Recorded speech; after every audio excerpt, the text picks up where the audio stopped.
The services of India Post Payment Bank will be deepened and expanded in rural areas.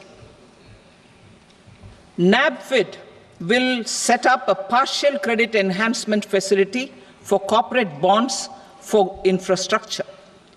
Public sector banks will develop Grameen Credit Score framework to serve the credit needs of SHG members and people in rural areas. A forum for regulatory coordination and development of pension products will be set up.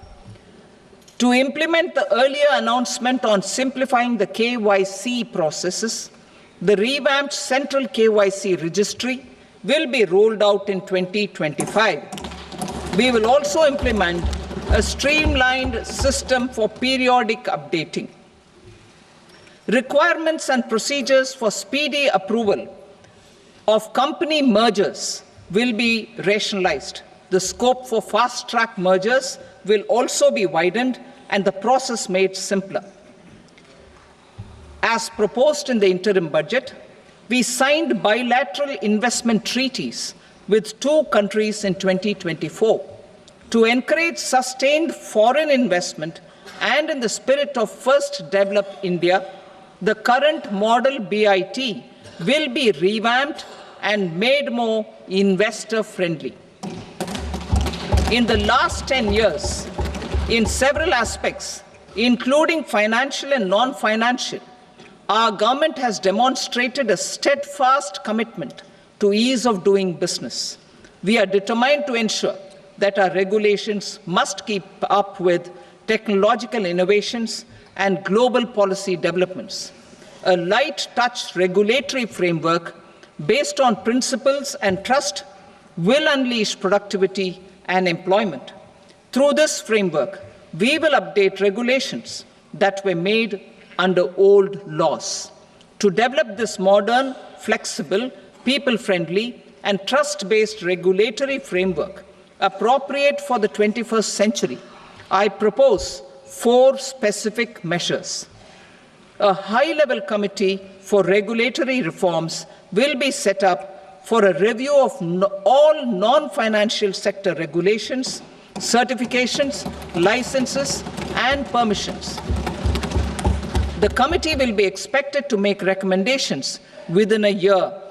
The objective is to strengthen trust-based economic governance and take transformational measures to enhance ease of doing business, especially in matters of inspection and compliances.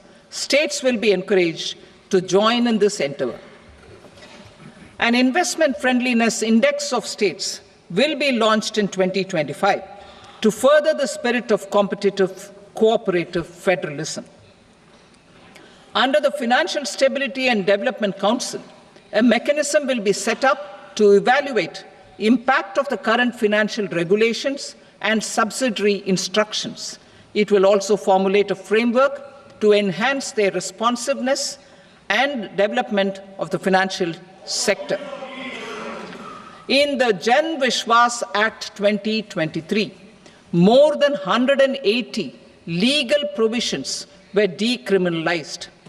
Our government will now bring up the Jan Vishwas Bill 2.0 to decriminalize more than 100 provisions in various laws. I now move to fiscal policy. In the July budget, I had committed to staying the course for fiscal consolidation. Our endeavor will be to keep the fiscal deficit each year such that central government debt remains on a declining path as a percentage of the GDP. The roadmap for the next 6 years has been detailed in the FRBM statement. Revised estimates for 2024-25. The revised estimate of the total receipts other than borrowings is 31.47 lakh crore rupees, of which the net tax receipts are 25.57 lakh crore rupees. The revised estimate of the total expenditure is 47.16 lakh crore rupees, of which the capital expenditure is about 10.18 lakh crore rupees. The revised estimate of the fiscal deficit is 4.8% of the GDP.